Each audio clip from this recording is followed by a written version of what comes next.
Good evening, everyone, and welcome to the Rehab Christian Center Tuesday night experience. I am Dr. Zeb, and it's so good to be here with you tonight, and so grateful that you tuned in to share with us on tonight. We are talking about one word, and I mentioned this Sunday, and Sunday was such a powerful message. But one of the things that I said Sunday is that every single year, at the beginning of the year, we always teach this message.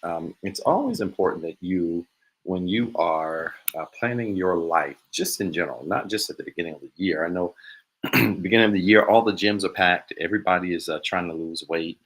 Everybody's trying to do all of these things at the beginning of the year, and everybody's motivated to do that. But we see the real fruit of motivation as the year goes by, and if people are able to stick with the things that they start. It's easy to start things, but it's really hard for people to stick with what they started. And so one of the things that I have always taught, if you've been following rehab for any period of time now, you've seen this, whether we were in the virtual space or in the in-person space. I don't know why I had this terrible glare on my screen. Ooh, that's bad. There we go. That's better.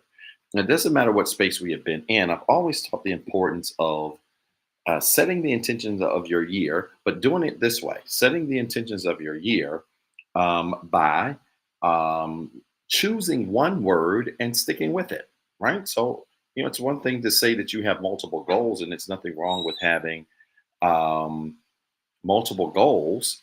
But what I don't want you to do is to become so narrow in your goals that you have multiple points of emphasis that you're focusing on, and then nothing ends up getting accomplished. And that's what most people tend to do. Most people tend to have so many different parallel goals that are running at the same time that really nothing gets accomplished in their lives. And so we always talk about this every single year for at least the last 7 years. We've been talking about this. I've been challenging people to choose one word and then focus on that word. All right. And let that one word be your focal point for the entirety of this year, where you literally craft everything around what you do in 2024 around your one word. All right. And I've done this. I haven't even posted it yet. But my one word is authenticity. It is my goal to craft everything that I do in my life, everything that I pursue, everything that I ultimately will accomplish. It is my goal to craft my work and my life. And my purpose is still a horrible glare. I don't know where that glare is coming from. It's wearing me out, y'all. I'm so sorry. It is my goal to craft everything that I accomplish around this one word, authenticity. And I don't know what your word is, but I want to talk about the importance of that tonight, right? Let's spend a couple of minutes tonight and talk about the importance of choosing one word and then crafting your life around this word as you are designing what you intend your 2024 to be. The Bible tells us plainly that we ought to write the vision, make it plain, that they that read it might read it, run, and then won't be weary in the process of doing it. And so anytime we then design our lives and choose one word to design our lives around, we can have multiple goals, but our focus becomes razor sharp. Did you hear what I said? We can have multiple goals, but the idea of choosing one word makes our focus razor sharp, right? We focus in and hone in on one thing versus being so broad and nothing gets accomplished. I teach a lot of people things regarding things like, say, to-do list and how to set priorities, time management. I teach those types of things. I personal work, especially, well, not only with just personal clients, but also with business clients. Things like priority setting and setting goals and time management, those things. And one of the things that I know for a fact that the research even supports is that most people who have multiple goals and too many goals, or sparse goals, or spread apart rather goals, tend to not accomplish most of them. It is better that we start off narrow and then go out wide than to start so wide and then come in narrow. Meaning you start off your year and you've got 50 goals. I'm going to hit these 50 goals in 2024. One of those goals is on the gym, and you've been to the gym for, what's this, January the 9th? You've been to the gym for 5 days and you've already quit, right? It's better for us to start narrow and say, here, look, these are 3 or 4 or 5 goals that I want to accomplish this year. And then from those goals to create sub goals, so that as we check off a goal, we can begin to broaden those things that we have accomplished to be able to accomplish more. And this is what the purpose of one word is. It has never been a good idea at the beginning of a year to say, yeah, I want to work on discipline. I want to work on focus too. I'm going to work on consistency. I'm going to work on time management. I'm going to work on purpose. You got all of these words that are just pulling you in all of these different directions. And that runs the tendency of having you not be able to accomplish much of anything at all. Right. And so one word is just simply that. I want you to choose a word. I want you to choose a word that can become the central focus point of your year. Where you can say, hey, Doc, I'm going to choose this word, right? For me, it's authenticity. For you, it might be purpose. It might be plan. It might be commitment. It might be dedication. It might be consistency. I don't know what your word is, but I want you to choose one word. And then I want you to let that word then be the peak of the umbrella where everything in your life then falls under that word, right? You only need one, right? And I could use me for an example. I don't want to use me too much for an example. Tonight, I want you to think about your own word. But if I were to use my word, if my focus word for 2024 is authenticity, then I've always challenged the church to say, okay, then you choose your focus word. But then under that word, you develop sub goals that support authenticity, right? So if authenticity is my top word or my focus word for 2024, then what I do under authenticity is then I create goals for 2024 that align with my goal for authenticity, right? It's really simple, right? So if authenticity is the primary goal, then one, say, objective or action item might be I won't pursue business opportunities that don't align with my true purpose, right? And so we've got a general goal of authenticity with some sub behaviors or actions or measures that really teach us how we should be behaving during the year to pursue those goals. So this is important. Again, I don't want you to attack this year. I wish I could show y'all my vision board because I'm going to talk a little bit about vision boards tonight, just a little bit. I'm not going to be with you long. I did 6 o'clock tonight because my kids were supposed to have practice at 7, and then I guess we had this storm thing going on, and they closed schools and things like that, so no practice tonight. But I did not want to move the time. I actually like the 6 o'clock time a lot. But I wish I could show you my vision board. And I can't share my screen anymore on Instagram. But if I could show you my vision board, I hit. Where's my pictures? I hit on my vision board. I probably had 7, 8 things on my vision board. Hold on, I got it. Not too far from here. I had 7 or 8 things on my vision board, and I hit all of those things, but maybe like one. I hit all of those things, but maybe like one.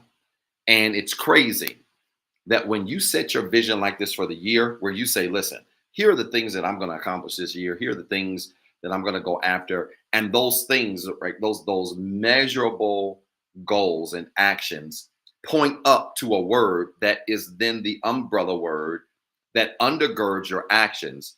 It's crazy how razor sharp your focus will be for the year. 2023, by far, was the most focused year of my entire life. And y'all, I've been blessed to accomplish some great things in my life and still trying to accomplish more. But I got to be honest with you. 2023 was a year of razor sharp focus. I'm trying my best to find my vision board so I can show y'all what parts y'all can see. Y'all can't see all of it.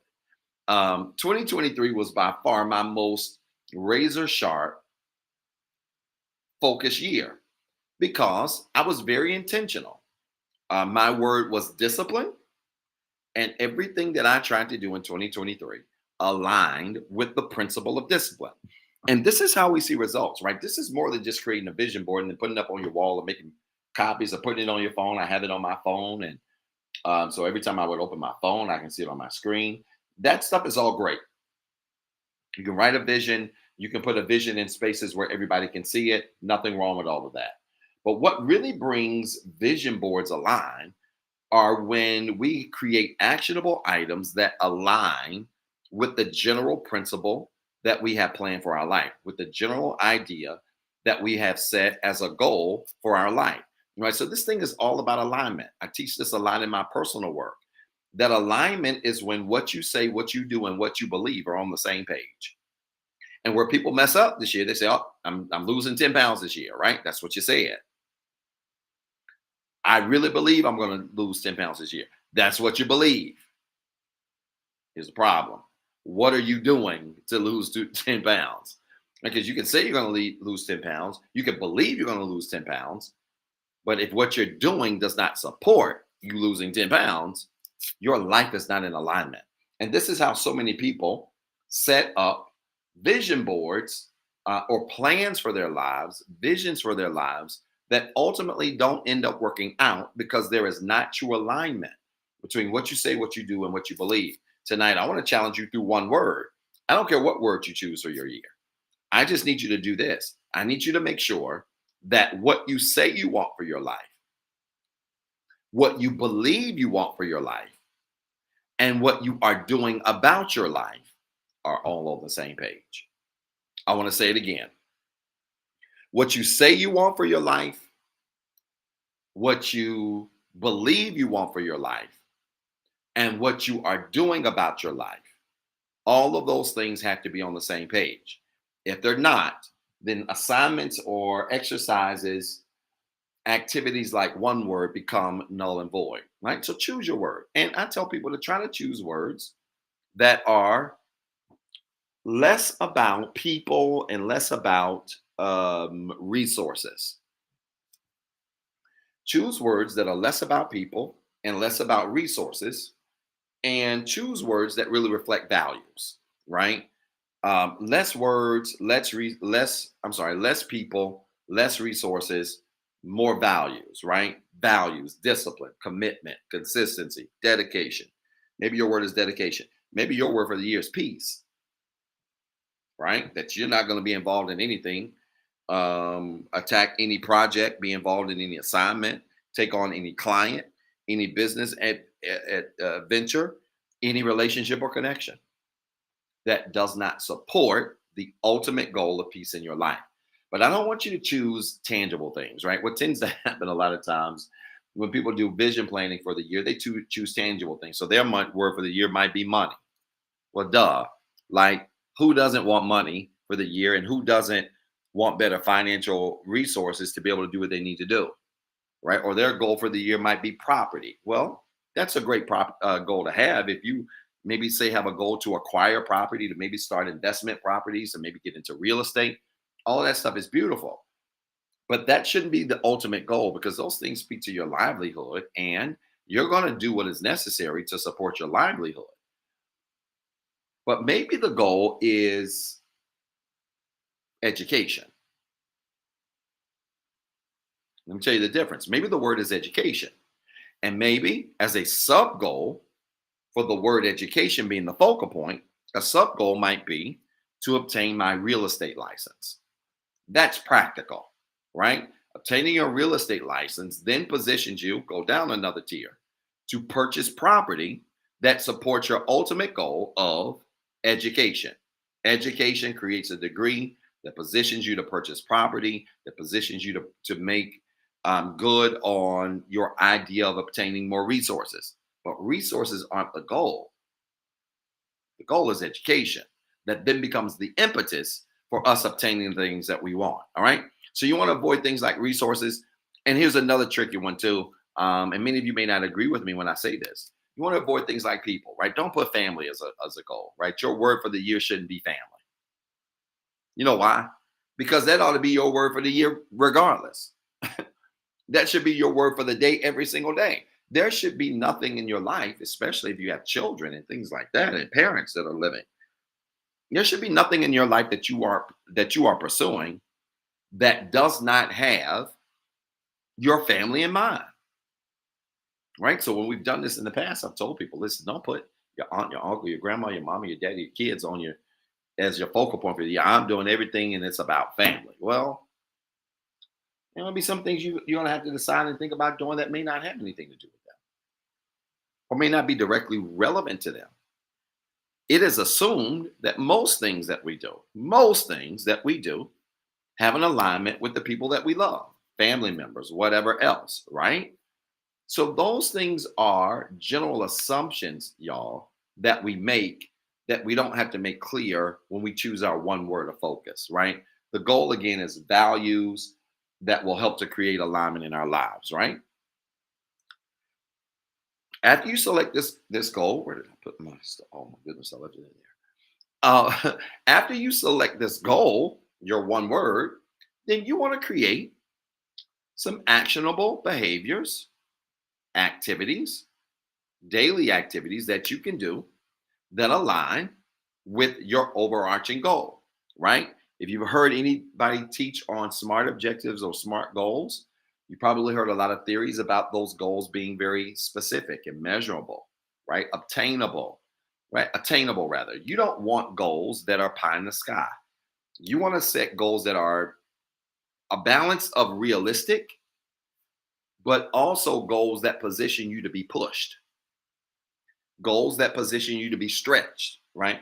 Goals that position you to operate a little bit out of your comfort zone, right? If it is something that won't require any work equity, then it might not be a worthwhile goal. So it's one thing to say you have a goal for 2024 of commitment. Let's say your word for 2024 is commitment, and that's the word you're going to focus on. You wouldn't set a goal for, well, I'm going to go to the gym every day. If you already go to the gym every day, right? Like is that an attainable goal? Absolutely. Is it a goal that's going to stretch you? Absolutely not. So our goals have to draw that line, y'all. They have to toe that line between what stretches us and what is actually realistic. Right? So your goals should stretch you, but your goals should be realistic. And your goals should support your word. It should support your vision board, right? I just had insane alignment in my life in 2023, where literally my word, my goals, and my daily behaviors were just all in alignment. Everything started clicking like this. Just started clicking. I like that. Jane said her word for the year is grow. Feel free to type your word in the comments if you know what it is. But using Jade as an example, then if my word for the year is growth, then I'm going to set some measurable, realistic goals for growth. Now, I don't want y'all to think I'm being a Doug Doubter. I'm not being that, but just hear me out. Let's say you're starting a business this year. Let's say you're starting a business in 2024 and nobody's going to give you capital to start that business. So you got to do some fundraising. You got to build it from the ground. You got to get product built. You got to get product assembled. You got to buy space. You got to buy all these things to get it going, to get you a location, blah, blah, blah.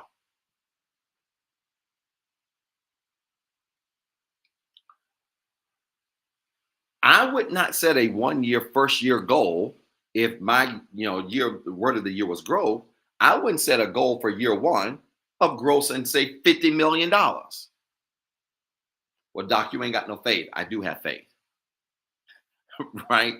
But I want you to go back and ask yourself, is that a goal that's smart, measurable, realistic, attainable?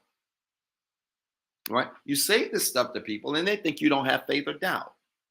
But you want to set goals that stretch you and challenge you a little without outpricing you or taking you so far out of the box that it feels like these goals you set for your life are just not realistic. Let me tell you something. I don't want any of you to forget this. A lot of people are quitting.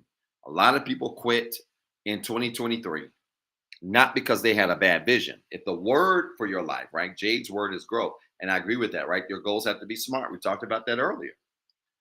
If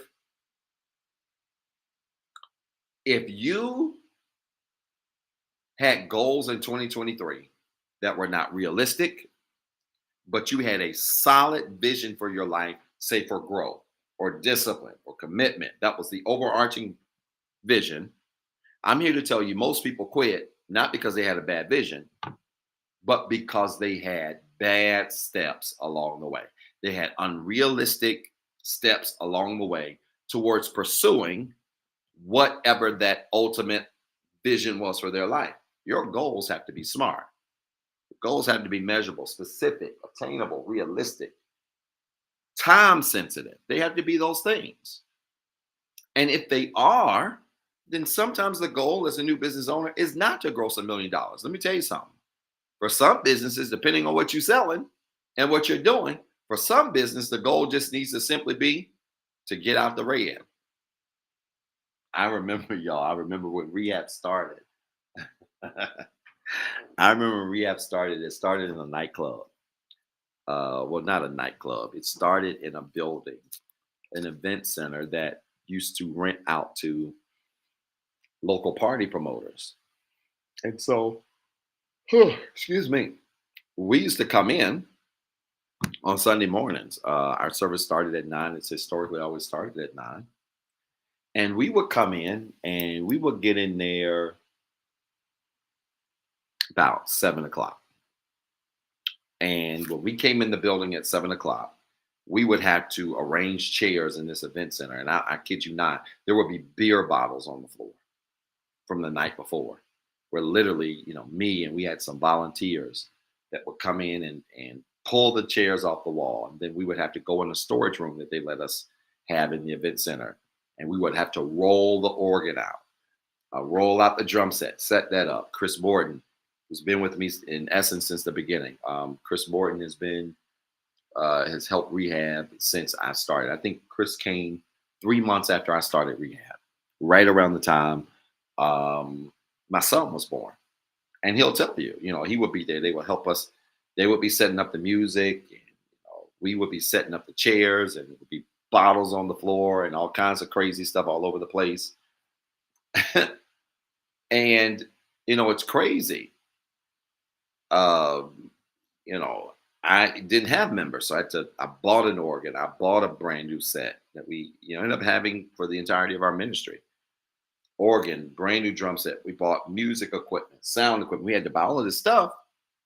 And the reality is, if not for donating that equipment, then the church would have started off in the red. And I remember having business meetings with the church. Back in the day, we started getting people that were coming in. We had our first business meeting after year 1, and talking to them about how, from the time the church started to the year 1, where, you looked up and you saw about 100 people in the crowd, right? Or 110, 120 people at most services. You saw that, and it was starting to slowly fill. And one of our goals, I used to tell them, was, listen, y'all, if we break even, I'm going to be happy. I'm going to be happy. Not because I didn't believe that God could do greater things for the church. I absolutely believed that, and he did. But it was about setting goals, y'all, that were realistic. Because if you are leading a place and you say to them, listen, our goal this year as a ministry, as a business, is to have a revenue of $50 million. That's going to make everybody excited. Woo! But if you don't meet that goal, that same excitement can turn into valleys of lowest self-esteem, valleys of low self-confidence. We didn't meet the goal. Maybe we weren't good enough. We didn't meet the goal. Maybe we didn't do enough. We didn't meet the goal. Maybe we are not enough. Right? So the proper setting of goals can really help to set the tone and temperature for an organization, for a marriage, for connections with people. It doesn't matter what it is. So yes, set your goals, but I want them to be smart so that they are goals that you can obtain, right? One final thing that I'll say about this, and then I'll let you go. This is important. And it's simply this, and that is that when you are setting your word for the year, you have to hold yourself accountable. You got to hold yourself accountable. Y'all, I was talking to a client last week. He was telling me about the subscription model. He's helping me scale up my business. We were talking about this subscription model. And one of the things he said to me that I didn't realize, he was talking about how like gyms like Planet Fitness, things like that, how they go about ways to ask for additional fees when you sign up for a membership from the beginning, right? If you've never been a member, they ask for all of these extra one-time fees. Do you know why all of these one-time fees? He said this to me. He's a really good salesperson. He lives in Tennessee. Jonathan is awesome. One of my best clients, and I'm gonna, be working on my business team. And he said, Doc, do you know why they get all of these upfront fees for people that join gyms? I said, I don't. I don't really go to gyms. I do all my workouts here. I don't really understand that world. He said, the reason why, if you've never had a gym membership and you go open up a gym membership, the reason why they give you all the fees and make you pay so many absorbent fees up front is because they are mindful of what? That you ain't going to stay at the gym. They already know. Planet Fitness already know. Come late January, all that attendance is going to start doing this.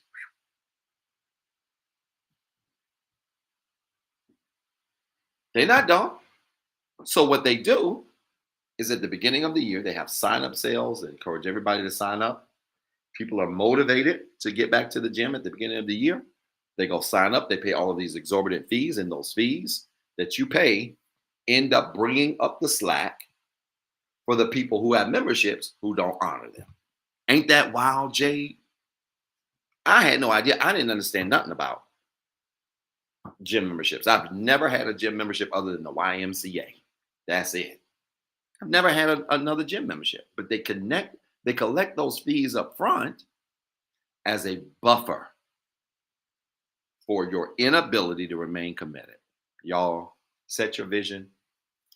I want you to set your vision after tonight, but listen to me. A vision without the consistency and the discipline and the focus to remain committed is a waste of time. I need y'all to hear me. You've got to have discipline and focus with vision. They have to complement one another so that your actions won't be wasted and you don't feel like you're making no progress when it comes to your goals. Okay? This making sense to anybody? This makes sense to anybody? If you did, fill it up with hearts. I told you this wasn't going to be long tonight, but I did not want to miss tonight. Life study. It was very important that we be here tonight. Listen, I want to pray with you. You got a prayer request? Type it in the comments real quick. Would you do that for me? Let's get it up. Type it in the comments real quick. If you have a prayer request, you can email your prayer request to info@rehabcc.org. Subject line prayer request, or you can type it in the chat right now. What we do is we try to find time to most times just scroll towards the end and listen to your comments, read your comments rather, and to make sure that we can pray for that as well. All right. But if you don't have your one word, and I love it, Jade is really doing well tonight on Instagram, talking about her one word. But most people, Jade, have not thought about the gym membership that way. And gym memberships are smart enough to capitalize on your inconsistency. Gym memberships are smart enough to capitalize on your lack of commitment. So you got to be very clear about these things, okay? Connect your hands like this as a sign of similar faith. Would you do that? I want you to touch and agree with me. Let's pray. Father, in Jesus' name, I thank you tonight for your word. Thank you for this time of gathering and sharing you've given us. It's my prayer, God, that something was said that has encouraged your people in a tremendous way. Help us, God, to be everything you've called us to be and more. God, help us to be very sure-sighted when it comes to the goals that you have for our lives, the plans that you have for our lives. We want to make sure, God, that we align everything in our lives with the central focus that you place on our hearts to be. We don't care what it is. We don't care what that purpose is. Just help us, God, to operate in alignment so that what we say, who we are, and what we do are all on the same page. Father, we lift up to you now every prayer request of your people. There's somebody tonight watching live. There's somebody tonight watching the replay who's absolutely struggling with their purpose, with their identity, with the plans that God, you have for their lives. Help them, God, to create alignment. Help them to understand that the key to being successful this year is aligning our careers and relationships and money and spending, mental well-being, and all of these things with the central word or purpose you place on our hearts. And then, God, even if all of that fails, because we recognize, God, you have no obligation to bless us. It is of your goodwill and pleasure that you do, but you have no obligation. God, when all of those things fail, help us to recognize that we are our greatest source of strength. We are our greatest source of power. We're our greatest source of authority. And even when things don't look like they're moving, because you have us at the center of your wheel, we can confidently say that all things are working together for our good. Help us, God, to pursue our purpose while knowing that things are working out for us. God, we believe you for these things, and we absolutely count these things done in Jesus' name. Amen. Do me a favor. I want you to type in the comments quickly. It is so. You prayed that prayer of faith. Put it in the comments quickly. It is so. Listen, no offering tonight. I'm going to see you Saturday. I'm going to see you Saturday for our final official in-person service this Saturday in Greensboro, the New Light Baptist Missionary Baptist Church. I'm going to see you there. And certainly for those of you that are going to be traveling out of town, I absolutely want you to be careful coming down the highway. We're so excited to see you. Don't know how many people are going to come. I've told and shared with my family, I don't care if 10 people come. I'm going to celebrate with the 10 people that are there and move on about my business. Some of us can only be content when the room is packed. I recognize a long time ago that I ain't for everybody and everybody ain't for me. And so I'm determined to just celebrate with the people, the friends, the family members, the connections who want to celebrate. I'm interested in celebrating with them if they want to celebrate with me. And so you should see the flyer on the screen. I encourage all of you to go to our social media pages, find that flyer, share it, tag me in it. You post it on your comments or your stories, tag me so that I can duplicate it. We want to get the word out there. And, whoever comes, we're just going to enjoy them. We're just going to enjoy them. But I'm telling you, we have some great singing and we got some great preaching Saturday. It's going to be powerful. Listen, y'all, I love y'all so bad. Don't forget, service starts at 5:08 p.m. Eastern Standard Time. Any of you that are coming to the service, I would love it if you could show up around 4 p.m. on Saturday because we'll have such a need for people to volunteer and so many things that I could use you all to help me do to make sure that that service Saturday is a positive execution. Okay? I love y'all. I'm praying for y'all. I'm rooting for you. Have a tremendous week. It's just Tuesday. It feels like a Saturday already. Have a tremendous week. I love y'all more, and I mean that sincerely. And I can't wait to see you all on Saturday. All right. It's going to be a powerful word and a powerful time. Dress up. We're going to have a good time. I can't wait to see you. I love you. Praying for you, rooting for you. Peace and blessings. Have a tremendous week. Bye now.